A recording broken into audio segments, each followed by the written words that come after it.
Everybody, welcome back to our channel. ఈరోజు వీడియోలో మనం పిల్లలతో ఇంగ్లీష్లో ఎలా మాట్లాడాలో ఈ వీడియోలో తెలుసుకుందాం.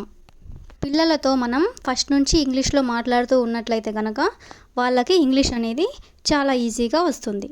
దానికోసం నేను ఈ వీడియోలో మన డైలీ లైఫ్లో యూజ్ చేసే కొన్ని యూస్ఫుల్ సెంటెన్సెస్ని ఈ వీడియోలో నేను క్లియర్గా ఎక్స్ప్లెయిన్ చేశాను. వీడియోని చివరి వరకు చూడటానికి ప్రయత్నించండి. వీడియో కనుక నచ్చినట్లయితే లైక్ చేయండి, షేర్ చేయండి. అలాగే మరిన్ని ఇంట్రెస్టింగ్ వీడియోస్ కోసం నా ఛానల్ని మీరు సబ్స్క్రైబ్ చేయండి. డిస్క్రిప్షన్లో సోషల్ మీడియా లింక్స్ అనేవి నేను షేర్ చేయడం జరిగింది. మీకు ఏమైనా డౌట్స్ ఉంటే మీరు నాకు మెసేజ్ చేయొచ్చు, నేను మీకు క్లారిఫై చేస్తాను. ఇప్పుడైతే టాపిక్లోకి వెళ్ళిపోదామా? Let's go to the topic. First one is నేను వంట చేస్తాను, ఈలోపు హోంవర్క్ చేయి. లేదా నేను వంట చేసేలోపు నువ్వు హోంవర్క్ చేయి. ఇలా మనం పిల్లలతో అంటూ ఉంటాం కదా. దీన్ని మనం ఇంగ్లీష్లో I will cook mean while you do your homework. I will cook mean while you do your homework అంటే నేను వంట చేసేలోపు నువ్వు హోంవర్క్ కంప్లీట్ చేయి అని, లేదా నేను వంట చేస్తూ ఉంటాను ఈలోపు హోంవర్క్ చేయి అని. నెక్స్ట్ సెంటెన్స్ ఈస్ నువ్వు స్కూల్లో నేర్చుకుంటుంది ఇదేనా? నువ్వు స్కూల్లో నేర్చుకుంటుంది ఇదేనా? మనం ఎప్పుడైనా ఏదైనా అడిగినప్పుడు పిల్లలు ఆన్సర్ చేయనప్పుడు మనం ఇలా అంటూ ఉంటాం కదా, నువ్వు ఇదేనా నేర్చుకునింది స్కూల్కి వెళ్ళి అని ఇలా అంటుంటారు కదా.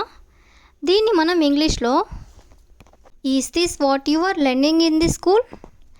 Is this what you are learning in the school అంటే ఇదేనా నువ్వు స్కూల్లో నేర్చుకుంటూ ఉన్నింది అని, లేదా స్కూల్లో నేర్చుకుంటునింది నువ్వు ఇదేనా అని. నెక్స్ట్ సెంటెన్స్ ఈస్ నువ్వు షూలేస్ కట్టుకోలేవా? నువ్వు షూలేస్ కట్టుకోలేవా? మనం ఇలా అడుగుతూ ఉంటాం కదా. దీన్ని మనం ఇంగ్లీష్లో can't you tie your shoelaces? Can't you tie your shoelaces అంటే నీ షూ లేసెస్ నువ్వు కట్టుకోలేవా అని. నెక్స్ట్ సెంటెన్స్ ఈస్ నెమ్మదిగా తిను లేదంటే వెక్కిళ్ళు వస్తాయి. నెమ్మదిగా తిను లేదంటే వెక్కిళ్ళు వస్తాయి. మనం ఇలా చెప్తూ ఉంటాం కదా పిల్లలు స్పీడ్గా తింటూ ఉన్నప్పుడు. దీన్ని మనం ఇంగ్లీష్లో eat slowly otherwise you will get hiccups. Eat slowly otherwise you will get hiccups అంటే నెమ్మదిగా తిను లేదంటే వెక్కిళ్ళు వస్తాయి అని. నెక్స్ట్ సెంటెన్స్ ఈస్ రోజంతా ఏం చేసావో ఇంగ్లీష్లో చెప్పు. రోజంతా ఏం చేసావో ఇంగ్లీష్లో చెప్పు. పిల్లలతో గనక మనం ఇలా చెప్తూ ఉన్నట్లయితే వాళ్ళకి ఇంగ్లీష్ అనేది చాలా ఈజీగా వస్తుంది. ఈ సెంటెన్స్ని మనం ఇంగ్లీష్లో tell me in English what you did all today. Tell me in English what you did all today అంటే రోజంతా నువ్వు ఏం చేసావో ఇంగ్లీష్లో చెప్పు అని. నెక్స్ట్ సెంటెన్స్ ఈస్ స్కూల్లో నీ స్నేహితులతో గొడవ పడకు. స్కూల్లో నీ స్నేహితులతో గొడవ పడకు లేదా స్కూల్లో మీ ఫ్రెండ్స్తో గొడవ పడకు. ఈ సెంటెన్స్ని మనం ఇంగ్లీష్లో don't fight or quarrel with your friends at school. Don't fight or quarrel with your friends at school అంటే స్కూల్లో నీ స్నేహితులతో లేదా మీ మిత్రులతో గొడవ పడకు అని. నెక్స్ట్ వన్ ఈస్ గెంతకు. గెంతకు దీన్ని మనం ఇంగ్లీష్లో డోంట్ జంప్. డోంట్ జంప్ అంటే గెంతకు అని. For example don't jump on the bed. Don't jump on the bed అంటే బెడ్ మీద గెంతకు అని. Next sentence is eyes cream తింటే జలుబు చేస్తుంది. ఐస్ క్రీమ్ తింటే జలుబు చేస్తుంది.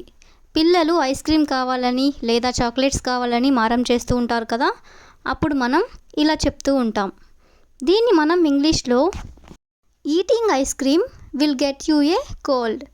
Eating ice cream will get you a cold అంటే ఐస్ క్రీమ్ తింటే నీకు జలుబు చేస్తుంది అని. నెక్స్ట్ వన్ ఈస్ పుస్తకాలు చింపకు. పుస్తకాలు చింపకు దీన్ని ఇంగ్లీష్లో don't tear the books. Don't tear the books అంటే పుస్తకాలు చింపకు అని. దీనికి ఎగ్జాంపుల్ సెంటెన్స్గా పుస్తకం ఎందుకు చింపావు అని అడగాలనుకున్నప్పుడు why did you tear the books. Why did you tear the books అంటే పుస్తకం ఎందుకు చింపావు అని. నెక్స్ట్ సెంటెన్స్ ఈస్ మట్టిలో ఆడొద్దు. మట్టిలో ఆడొద్దు లేదా బుడదలో ఆడొద్దు ఇలా చెప్పాలనుకున్నప్పుడు దీన్ని ఇంగ్లీష్లో don't play in the mud. Don't play in the mud అంటే మట్టిలో ఆడొద్దు లేదా బురదలో ఆడొద్దు అని. నెక్స్ట్ వన్ ఈస్ కాళ్ళు ఊపొద్దు. కాళ్ళు ఊపొద్దు. చాలామంది పిల్లలు కూర్చో ఉన్నప్పుడు కాళ్ళు ఊపుతూ ఉంటారు కదా, అలా ఊపొద్దు అని చెప్పాలనుకున్నప్పుడు ఇంగ్లీష్లో don't swing your legs. Don't swing your legs అంటే కాళ్ళు ఊపొద్దు అని. నెక్స్ట్ సెంటెన్స్ ఈస్ గోర్లు కొరకకు. గోర్లు కొరకకు. దీన్ని మనం ఇంగ్లీష్లో ఏ విధంగా చెప్పాలంటే don't byte your nails. Don't byte your nails అంటే గోర్లు కొరకకు అని. నెక్స్ట్ వన్ ఈస్ రోడ్డు మీద జాగ్రత్తగా నడువు. రోడ్డు మీద జాగ్రత్తగా నడువు ఇలా చెప్పాలనుకున్నప్పుడు దీన్ని ఇంగ్లీష్లో walk carefully on the road. Walk carefully on the road అంటే రోడ్డు మీద జాగ్రత్తగా నడువు అని. నెక్స్ట్ సెంటెన్స్ ఈస్ లంచ్ పూర్తిగా తిను పారేయకు. లంచ్ పూర్తిగా తిను పారేయకు. ఇది రోజు పిల్లలకి మనం స్కూల్కి వెళ్ళేటప్పుడు చెప్తూనే ఉంటాం కదా, దీన్ని మనం ఇంగ్లీష్లో eat your lunch completely and don't waste it. Eat your lunch completely and don't waste it అంటే లంచ్ పారేయకు, పూర్తిగా తిను అని. నెక్స్ట్ సెంటెన్స్ ఈస్ నువ్వు హోంవర్క్ త్వరగా పూర్తి చేస్తే నేను నీకు చాక్లెట్ కొనిస్తాను. నువ్వు హోంవర్క్ త్వరగా పూర్తి చేస్తే నేను నీకు చాక్లెట్ కొనిస్తాను. పిల్లలతో మనం ఇలా చెప్తూనే ఉంటాం కదా, దీన్ని మనం ఇంగ్లీష్లో if you finish your homework quickly I will buy you chocolate. If you finish your homework quickly I will buy you chocolate అంటే నువ్వు హోంవర్క్ పూర్తి చేస్తే నేను నీకు చాక్లెట్ కొనిస్తాను అని. నెక్స్ట్ వన్ ఈస్ ఎందుకు విరగ్గొట్టావు. ఎందుకు విరగ్గొట్టావు. పిల్లలు ఏదో ఒక వస్తువుని విరగ్గొడుతూ ఉంటారు కదా, అలాంటి సందర్భాల్లో మనం ఇలా అడుగుతూ ఉంటాం. దీన్ని మనం ఇంగ్లీష్లో వై డిడ్ యూ బ్రేక్.